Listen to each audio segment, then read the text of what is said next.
2장 4절부터 새롭게 창조의 이야기를 하잖아요. 그런데 지금 2장 4절부터 25절까지의 이 내용은 1장에다 보면 여섯째 날 창조한 이야기를 하고 있는 겁니다. 그러니까 2장 5절은 여섯째 날 하루의 이야기예요. 그런 가운데에서 18절부터 25절까지 오늘 본 말씀은 하나님께서 아담과 함께 살 수 있는 하와를 창조하신 이야기이고, 그렇게 해서 그 두 사람이 하나님의 은혜로 가정을 이루어서 부부가 되고 최고의 행복을 누리며 살고 있는 모습을 우리에게 소개하고 있어요. 자, 여러분, 우리가 8절부터 보면 하나님이 에덴 동산을 창조하셨죠. 아담이 살기에 가장 좋은 환경을 만들어 가지고 거기에서 살게 하셨습니다. 그런데 18절에 보면 아담은 여전히 혼자 살고 있는 거지요. 그 혼자 살고 있는 아담을 하나님이 보실 때 좋지 아니하다 그랬죠. 좋지 않다. 하나님이 창조하신 것에 뭔가 부족함이 있거나 모자람이 있거나 완벽하지 못한 그런 상태를 말하는 건 아니에요. 언제든지 하나님이 1장에 보면 하루하루 세상을 창조하시면서 보시기에 좋았더라라고 표현할 만큼 완벽하게 가장 좋게 만들었지만 이 18절에 좋지 아니하다 하는 것이 아직 완성되지 않았기 때문에 그러죠. 창조가 아직 다 끝나지 않았기 때문에 지금 아담이 혼자 사는 그 모습, 그걸로는 안 되겠다 해서 하나님이 그와 함께 살 수 있는 사람을 만드는데 그 사람을 돕는 배필이다라고 말씀을 하시죠. 누가 누구를 돕는 거예요? 하와가 아담을 돕는 거지요. 그래서 여러분, 고린도전서 11장에 보면 남자가 여자를 위하여 창조된 게 아니고 여자가 남자를 위하여 창조되었다라고 표현을 하고 있어요. 사도 바울이 그렇게 가르치고 있는데 이 여자가 남자를 돕는 이런 역할을 하도록 하나님께서 이제 하와를 창조하시는데, 이제 하나님이 이런 계획을 가지고, 하나님의 계획을 가지고 이제 여자를 창조하시기 전에 그런 계획은 있는데 19절 20절을 보면 돕는 배필을 짓기 전에 하나님께서 먼저 들짐승이나 새 이런 것들을 흙으로 만들어 가지고 아담 앞으로 보냈어요. 그리고 여러분 19절 우리 한번 봅시다. 여호와 하나님이 흙으로 각종 들짐승과 공중의 각종 새를 지으시고 아담이 무엇이라고 부르나 보시려고 그랬죠. 그러니까 하나님이 먼저 이런 것들을 지어가지고 아담 앞으로 보내시면서 하나님은 뭘 기대하셨어요? 아담이 이름을 붙여주기를 원하셨어요. 그래가지고 아담 앞으로 이제 보냈는데, 그래놓고 하나님이 이렇게 살펴보고 있다는 얘기죠. 여러분, 이 부분을 우린 좀 주의 깊게 생각을 해야 됩니다. 하나님께서 아담이 어떻게 하는지, 무엇을 하는지 유심히 살펴보고 있다. 오늘 하루 저와 여러분이 살아가는 동안에도 하나님은 그렇게 살펴보실 줄 믿습니다. 여러분 우리가 부모가 돼가지고 자녀들을 낳아서 이렇게 기르면서 특히 자녀들이 어리면 어릴수록 한순간도 부모의 눈길을 자녀에게서 뗄 수가 없지요. 그러죠? 부모가 다른 많은 할 일이 있지만 그럼에도 불구하고 아이들이 어리면 그 아이들에게서 부모의 눈길을 뗄 수가 없어요. 우리가 그러잖아요. 아이들이 조용하다 그러면 그게 뭐 하고 있는 거라고요? 사고 치고 있는 거라는 거죠. 그래요. 아이들이요. 부모가 한순간이라도 눈을 떼고 다른 데로 돌리면 벌써 사고를 치는 경우가 많아요. 애가 사고를 치고 싶어서 치는 게 아니고 자기가 뭔가를 하고 있어요. 그러니까 조용하거든요. 근데 부모가 보면 그거는 해서는 안 되는 일을 하고 있는 거예요. 똥을 싸놓고 그걸 뭉개고 있든가, 그걸 또 손으로 묻혀가지고 입으로 빨든가 다른 데 묻히든가 이런 것도 하는 거죠. 근데 하나님께서 아담은 어린 아이로 낳아서 기른 게 아니고 아담은 처음부터 장성한 사람으로 만드셨어요. 그죠? 그러니까 아담이 지금 무엇을 하는지 이렇게 관찰 유심히 지켜보고 계시는 것처럼 하나님이 오늘 저와 여러분의 삶을 보고 계십니다. 그냥 아무렇게나 내가 하고 싶은 대로 사는 것이 아니고 하나님이 나를 보고 계시다. 내가 뭘 하고 있는지, 어디로 가고 있는지, 무슨 생각을 하고 있는지, 어떻게 하고 있는지 이런 것들을 다 보고 계시다는 이런 생각을 가지셔야 되고, 그럴 때 우리는 하나님 마음에 꼭 합한 삶을 살아야 할 줄 믿습니다. 여러분, 하나님께서 다윗을 보실 때 내 마음에 합한 자라고 말씀하신 이유가 뭐예요?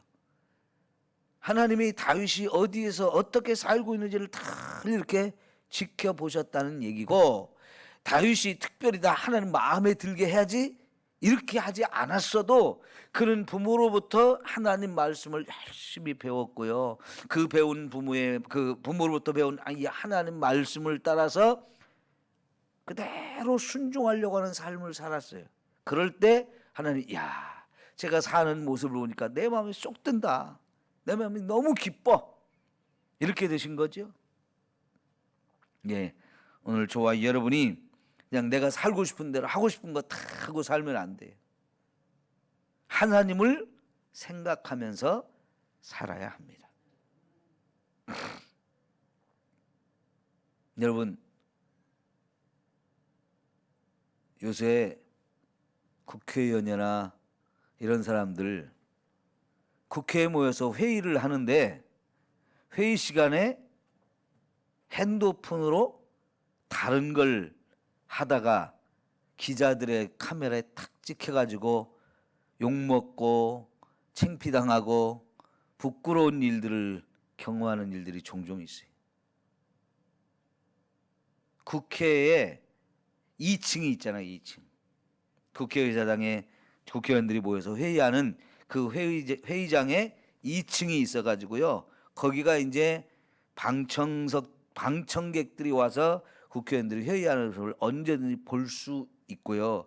기자들이 또 거기에서 다 이렇게 카메라를 들고 여기저기 보면서 취재를 하는데, 요새는 카메라 성능이 너무 좋아가지고요. 멀리 있는 것도 쫙 끌어당겨서 찍으면 그 조그만 핸드폰에 문자가 무슨 내용이 있는지 그것도 다 찍힌단 말이에요. 요새 기자들은 그런 것도 잘 찍어요. 그래가지고 회의하는 시간에 그런 거 딴짓하고 있는 것까지도 다 그냥 공개가 돼가지고 욕먹고 그러잖아요. 여러분, 우리 예배 드릴 때 자세도 정말 중요해요.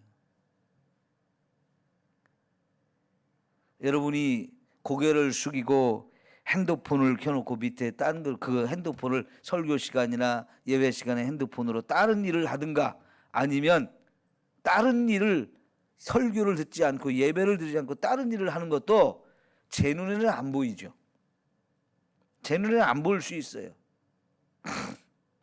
그러나 하나님은 보고 계세요.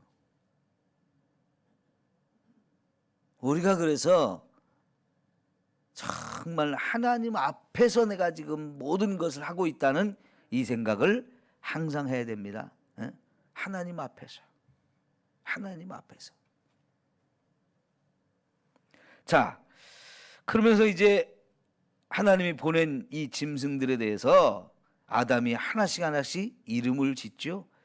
여러분 성경에서 이 이름에 관한 이야기들이 참 많이 나오는데요. 이거는 이름은 누가 누구에게 지어주는 걸까요?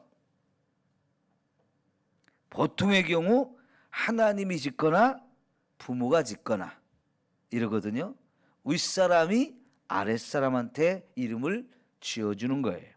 근데 이름에는요 굉장한 의미가 있어요. 특별히 성경적으로 보면 이름이라고 하는 것은 그냥 함부로 짓는 것이 아니고 그 이름이 그 사람의 특징, 그 사람의 됨됨이, 그 사람의 어떤 인격 이런 것들을 담고 포함하게 돼 있어요. 나타내게 돼 있어요. 그래서 이름이라는 게 성경에 굉장히 중요하게 취급이 돼요.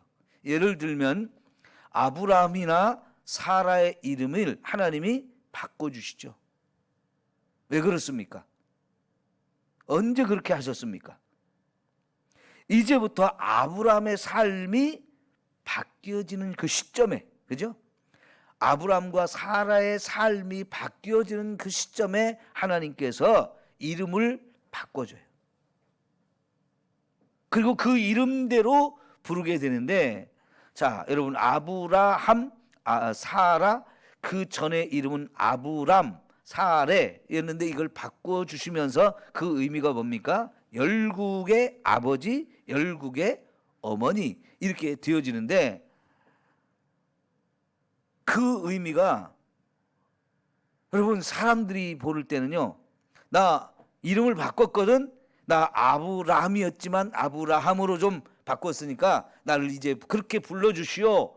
주변 사람들한테 자기를 그렇게 소개를 해야 될 거 아니에요, 그죠? 그럴 때 사람들이 들으면 자식도 한 명도 없는 사람이 무슨 열국의 아버지야? 에? 얼마나 비웃음거리가 되겠어요. 그런데 하나님께서는 그 이름을 바꿔주면서 이제 정말 하나님이 약속했던 자식을 낳게 하고 그 자식이 하늘의 별과 같이 바다의 모래알 같이 번성하게 하는 축복을 이제 시작한다고 하나님이 약속하시는 것이고 그 일을 시작하면서 이름을 바꿔줬잖아요.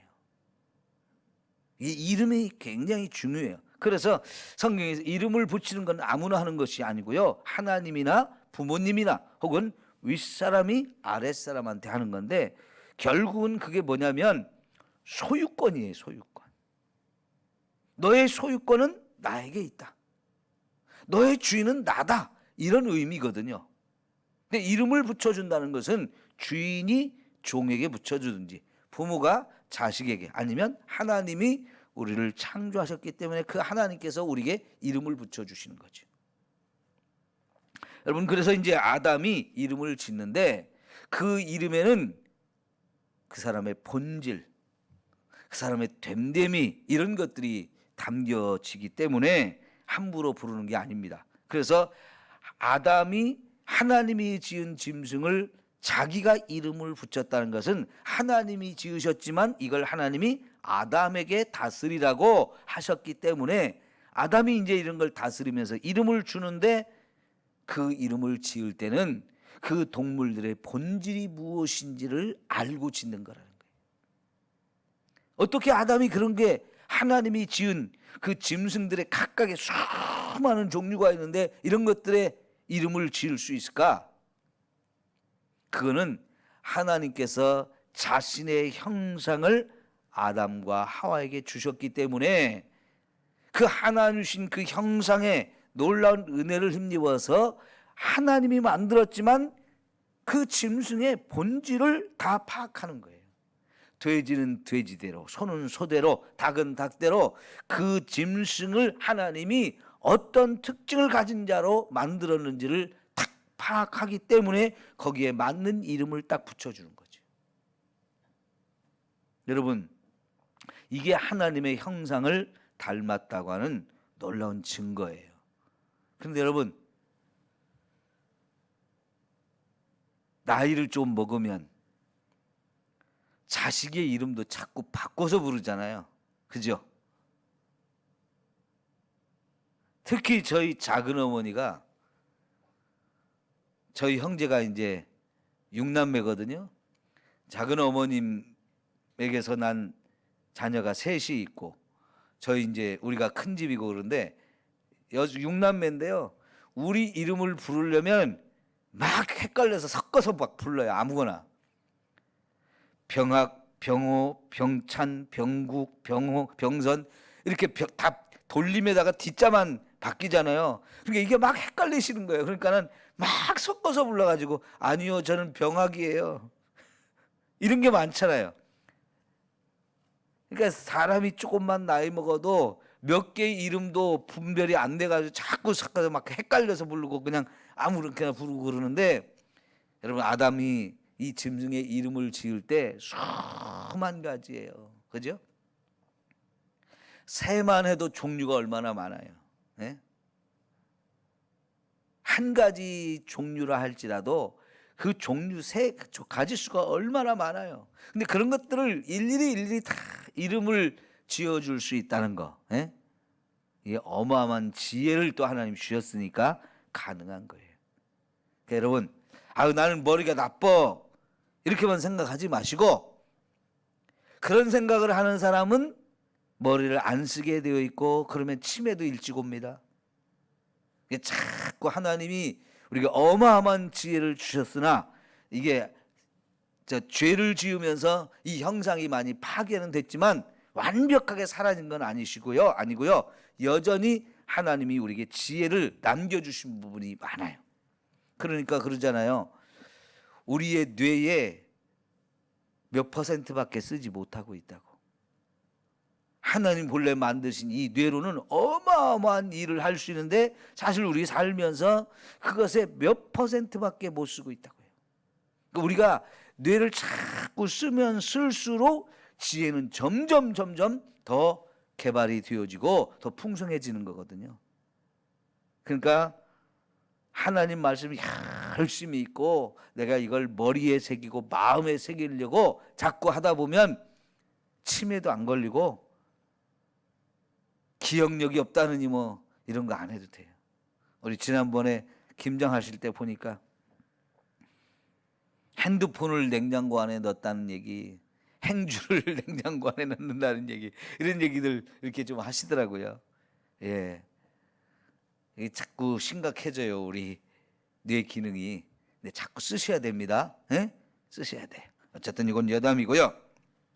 자, 그런데 그렇게 하다 보니까 지금 아담이 느끼는 게 있어요. 아담이 짐승들의 이름을 지어자다 보니까 다 짝이 있어요. 다 짝이 있어. 그런데 나는 짝이 없네. 근데 이 짐승들 속에서 혹시 내 짝이 있을까? 나의 배필이 있을까? 아무리 찾아봐도 짐승은 짐승이고 사람은 사람이에요. 그러니까 아담이 스스로가 뭘 느끼는 거예요? 나도 짝이 있으면 좋겠다.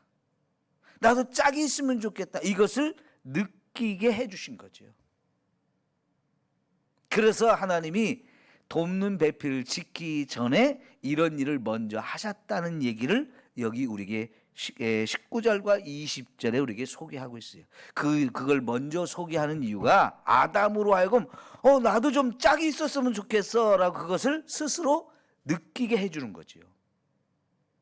그리고 나서 하나님이 아담이 깊이 잠들게 하신 후에 갈빗대 하나를 뽑아서 거기 살로 채워놓고 그리고 여자를 만드셨다는 거죠. 우리 어려서 그런 얘기 많이 했어요. 아담의 갈빗대하고 남자의 갈빗대하고 여자의 갈빗대의 숫자가 같으냐 틀리냐? 우리 이장로님 같아요 틀려요? 예, 맞습니다. 하나님이 빼내기는 하지만 거기를 채워 넣으셨어요. 그래서 남자 여자 갈빗대가 차이가 나는 게 아니고 남자가 갈빗대 하나가 부족한 게 아니고 거기를 채워 넣으셔서 갈빗대 숫자는 맞아요. 그러나 분명히 하나님이 아담의 갈빗대를 빼가지고 만들었다 그러는데, 우선 여기 이걸 할 때 아담을 깊이 잠들게 하셨다는 거. 왜 잠들게 하셨을까요? 그냥 살아있는 아담에게 야, 너 좀 잠깐 보자. 갈빗대 좀 하나 꺼낼게. 이렇게 할 수도 있잖아요. 너를 위해서 내가 좋은 걸 만들어줄게. 네가 원하는 짝을 만들어줄게. 그냥 잠 안 들게 하고 할 수도 있잖아요. 제가 이게 궁금했는데 어느 책에 보니까 그래요. 만약 아담이 멀쩡하게 깨어 있을 때 그냥 살아있는 채로 갈빗대를 뽑아가지고 그 앞에서 이 갈빗대로 하와를 만들었다면 아담이 뭔 생각을 할까? 분명히 하나님이 만들기는 했지만 나도 너 만드는 데 있었어 하면서 자기가 하와 위에 너무 군림하려고 하는 이런 생각을 가질 거라는 거예요. 그래서 그런 생각하지 못하게 하려고 하나님이 그래서 잠들게 하고 갈빗대를 뽑았다. 이런 내용이 있더라고요. 그것도 맞는 것 같아요. 어쨌든 하나님께서 아담을 깊이 잠들게 하셨는데 그냥 잠드는 게 아니고요. 진짜 마취를 시킨 거죠. 마취 시켜놓고 이 갈빗대를 뽑으니까 이게 그냥 외과 수술하는 거잖아요. 그죠? 갈빗대가 그냥 쉽게 빼지는 게 아니잖아요. 여러분 이빨 하나 뽑으려도 그게 쉽게 빠지는 거 아니잖아요. 얼마나 아픕니까? 이거 외과 수술을 하는 건데 그래서 마취를 해가지고 깊이 잠들어서 갈빗대를 빼도 모를 정도로 정말 깊은 잠을 자게 하신 거지요. 여러분 이런 데에서 마취라고 하는 것을 개발한 것 같아요, 인간이. 성경을 잘 보면 다양한 아이디어를 우리가 이제 얻을 수 있는 거죠. 그래가지고 여러분 이제 아담을 그렇게 해서 갈빗대를 가지고 하와를 만들었는데 이제 벌써 끝날 때가 돼서 여기서 더 설명하면 여러분 집에 가는 시간이 늦을 것 같고요. 내일 이제 또 더 보기로 하는데 오늘 말씀 정리합시다. 여러분 우리 혼자 못 삽니다. 그래서 하나님이 같이 살 수 있는 사람을 만들어 주셔서 부부가 되게 하시고 가정을 이루게도 하셨어요. 저와 여러분에게 부부가 만나서 가정을 이루게 하고 지금까지 한평생 살게 하신 하나님께 감사하고요. 그런데 여러분 우리가 함께 사는 게 부부 가정만 있는 게 아니에요. 우리 이웃도 있는데 그 이웃들도 하나님 뭐라고 그랬어요? 내 몸처럼 사랑하라 그러셨어요. 이 세상 생명을 가진 짐승과 새나 동물 이런 것도 다 짝을 주시고 또 함께 무리를 이루어 대부분 살게 해주셨거든요. 사람은 더더구나 함께 무리를 이루어 살고 이웃과 더불어 함께 살도록 하나님이 만드셨어요. 그러니까 우리가 한자어로 사람인을 쓸 때 이렇게 쓰잖아요. 그러면서 그 이유가 그것을 설명할 때 이렇게 받쳐줘야 이렇게 해야 이렇게 같이 사는 존재가 사람이다. 그죠? 넘어지지 않고 홀로 서 있는 존재가 아니고 누군가 옆에서 이렇게 받쳐줘서 서로 도움을 주고받으면서 같이 어울리면서 사는 존재가 이게 사람이거든요. 그래서 사람은 사회적 동물이다 이런 표현을 하잖아요. 여러분 함께 살 수 있는 우리를 하나님이 허락하셔서 우리도 그래서 제가 지금도 자꾸 우리란 말을 많이 쓰잖아요. 저만 그런 게 아니고 우리의 이 언어 습관에도 우리란 말을 굉장히 많이 써요. 그러니까요 이게 우리가 혼자 살 수 없는 존재. 그렇다면 그 같이 어울려 사는 사람한테 뭐를 해야 돼요? 사랑해야 돼요.